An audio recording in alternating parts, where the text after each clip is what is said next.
ఆకివీడు మున్సిపాలిటీలో చాలా స్పష్టంగా ఓవర్వెల్మింగ్ మెజారిటీతో రామాలయం పునర్నిర్మాణానికి అక్కడ మున్సిపల్ కౌన్సిలర్స్ అందరూ ఆ సర్వసభ్య సమావేశంలో ఎక్స్ అఫిషియో మెంబర్గా నేను వెళ్ళాను. సర్వసభ్య సమావేశంలో క్లియర్ అయింది. వెంటనే మరి మతి చెలించిన ఒక మాజీ మ్యాజిస్ట్రేటు మరి కొందరు అక్కడి అన్యమతస్థులు, అంటే ఏ మతమైనా ఓకే, కానీ హిందూ మతానికి సంబంధం లేని వారు ఒక ఆయన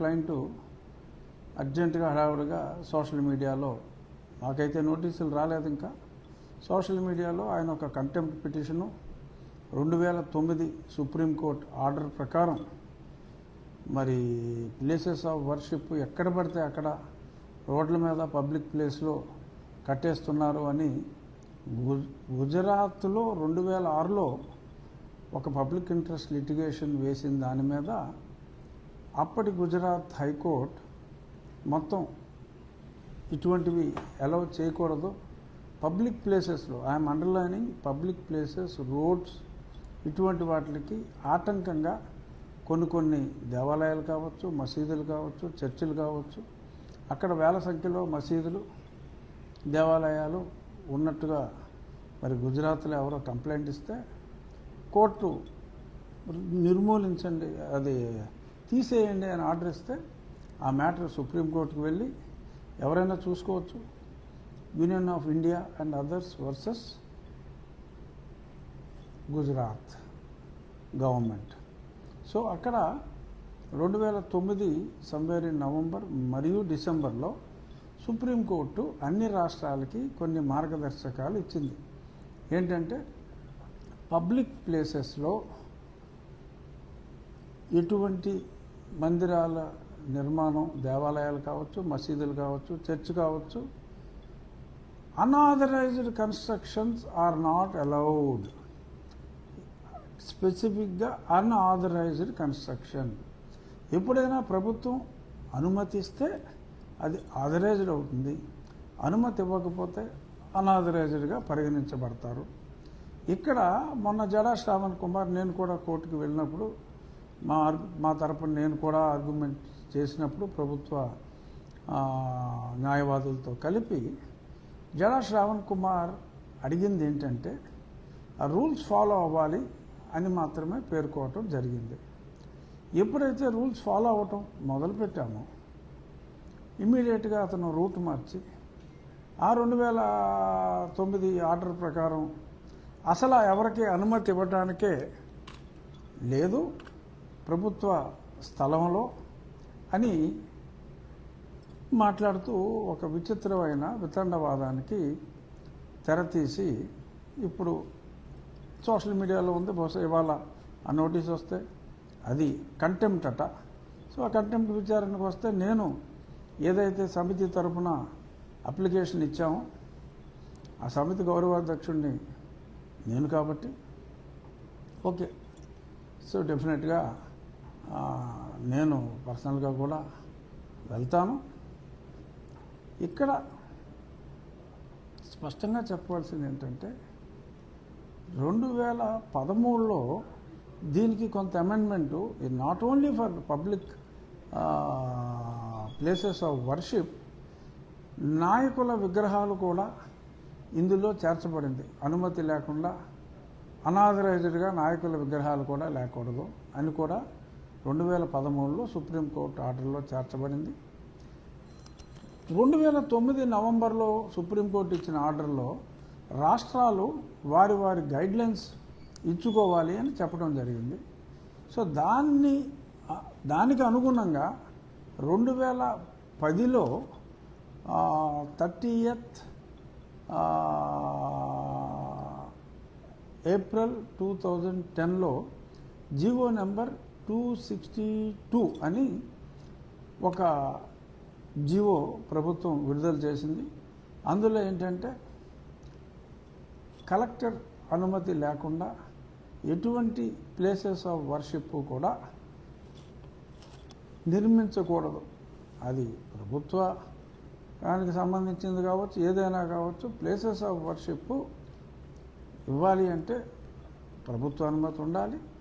ఎస్పెషల్లీ పబ్లిక్ ప్లేసెస్లో ఇటువంటివి ప్రజలకు ఇబ్బంది కలిగించే విధంగా చేయకూడదు అని ఉంది. Government land is different, public place is different. మరి బ్లూ కోట్ వేసుకున్న వాళ్ళందరూ అంబేద్కర్ గారి లాగా రాజనీతిజ్ఞులు కాలేరు. కేవలం ఇమిటేషన్ చక్రవర్తులు టై కోటు వేసుకొచ్చేసి మరి నోటుకు వచ్చినట్టు ప్రజల్ని కొంత కన్ఫ్యూజన్, రామభక్తుల్ని కొంత కన్ఫ్యూజన్. అక్కడ ఇష్యూ ఏమీ లేదు, we are all there to take care. కానీ ఎందుకు చెప్తున్నాను అంటే కొద్దిమంది ఏమో వాళ్ళు ఏ కుట్ర చేస్తున్నారో అని కాస్త నిరాశ చెందే అవకాశాలు ఉన్నాయి. కాబట్టి ఏమీ ఇబ్బంది లేదు, అన్నిటికీ ఆ రాముడే ఉన్నాడు, న్యాయం మన పక్షాన ఉంది. ఇలాంటి సోకాల్ స్వయం ప్రకటిత మేధావులు ఎన్ని అడ్డంకులు, విశ్వామిత్రుడు యాగానికి మరి రాక్షసులు అడ్డం వచ్చారు, చాలామందిని పంపించారు, తాటకిని పంపించారు, మగ తాటకులు రావచ్చు మనకి. సో ఎన్ని వచ్చినప్పటికీ కూడా ఈ దేవాలయ నిర్మాణానికి అనే ఒక యజ్ఞంలో ఎందరు అడ్డం వచ్చినా సరే ఖచ్చితంగా వారు ఓడిపోతారు. ప్రజా న్యాయస్థానం కావచ్చు, నిజమైన న్యాయస్థానం కావచ్చు, ఏ న్యాయస్థానంలో అయినా మరి అన్యాయంగా మాట్లాడినప్పుడు పోతారు. ఎలాగా అతని ఆర్గ్యుమెంట్లో నసే తప్ప పసలేదో సరే, ఎలాగో కోర్టులో తేలుతుందో కొట్టేస్తారు. అసలు పిటిషన్ అడ్మిట్ కాదు, అది వేరే విషయం. 99% ఒకవేళ అడ్మిట్ అయినా ఇబ్బంది లేదు. ప్రజలకు నేను చెప్పేది ఏంటంటే రెవెన్యూ అథారిటీస్ క్లియర్గా సర్టిఫికేట్ ఇచ్చారు.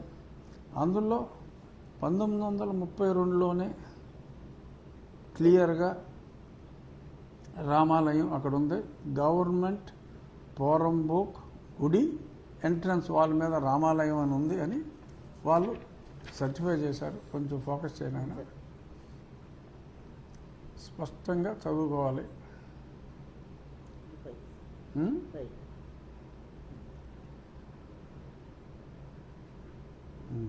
ఓకే, సో చాలా స్పష్టంగా ఉంది. అక్కడ ఆల్రెడీ రామాలయం ఉంది, ఆ స్థలమే రామాలయానికి చెందింది. అది గవర్నమెంట్ ల్యాండ్ అంటే జడ, ఓ జడ. గవర్నమెంట్ ల్యాండ్ అంటే పబ్లిక్ ప్లేస్ కాదు, ప్రజలు రెగ్యులర్గా ఉపయోగించుకునే స్థలం కాదు. ఆ మాటకు వస్తే 2013లో నాయకులది కూడా మరి పెట్టడానికి వీల్లేదు, అనుమతులు లేకుండా అని చెప్పారు. మీ లెక్క ప్రకారం మీరే కరెక్ట్ అని మీరు భావిస్తే మీరు ఎవరినైతే ఇమిటేట్ చేయాలని చెప్పి చూస్తున్నారో మరి పెద్ద ఆయన అంబేద్కర్, భారతరత్న డాక్టర్ బిఆర్ అంబేద్కర్ గారి విగ్రహం కనీసం 100 సంవత్సరాలుగా విజయవాడ ప్రజలకి ఒక ఎగ్జిబిషన్ పెట్టుకోవాలన్నా, ఒక మహాసభ పెట్టుకోవాలన్నా, గాంధీ గారు వచ్చి సభ పెట్టినా, ఆ రోజుల్లో ప్రీ ఇండిపెండెన్స్ నెహ్రూ గారు వచ్చినా మరి అందరూ కూడా పీడబ్ల్యూడీ గ్రౌండ్స్ అనేది చాలా ఫేమస్. మరి అటువంటి పీడబ్ల్యూడీ గ్రౌండ్స్లో జగన్మోహన్ రెడ్డి ముఖ్యమంత్రిగా ఉన్నప్పుడు మరి అతను పర్మిషన్లు అన్నీ ఇచ్చాడు, కట్టాడు. అది కొట్టేమంటావు నువ్వు? అది గవర్నమెంట్ స్థలం కదా. ఓ జడా, అది గవర్నమెంట్ స్థలం కాదా?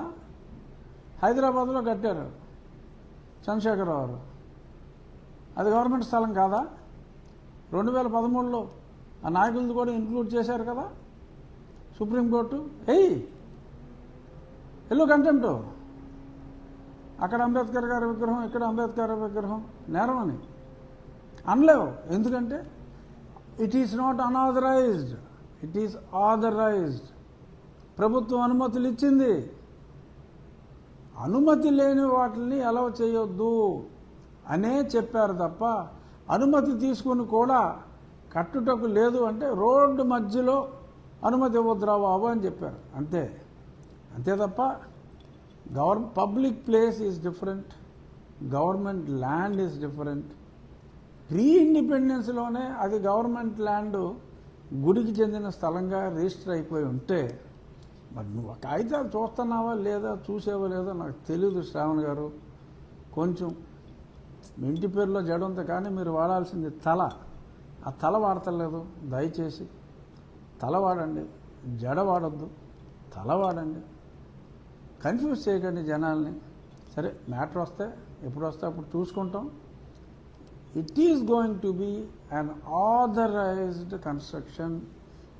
ఉన్న దేవాలయం స్థలంలో, దేవాలయానికి సంబంధించిన స్థలంలో కట్టుకొనుటకు మళ్ళీ తిరిగి అనుమతులు అవసరం లేకపోయినప్పటికీ కూడా మీలాంటి కుహానా మేధావుల కోసం తిరిగి అన్నీ కూడా తీసుకొని పకడ్బందీగా రామాలయ నిర్మాణం కొనసాగుతుంది. మీలాంటి మారీచ సుబాహుల ఈ యజ్ఞాన్ని భగ్నం చేసే ప్రయత్నాలు ఎన్ని జరిగినప్పటికీ మళ్ళా చెప్తున్నా, శ్రీరాముని అండతో ఇటువంటి రాక్షస పన్నాగాలు చెల్లవు. రామభక్తులకు నా వినతి, ఖచ్చితంగా న్యాయం మన వైపు ఉంది. ఆ 2009 order is also in our favour. This is the temple land. This is not public place which is giving any disturbance to the public.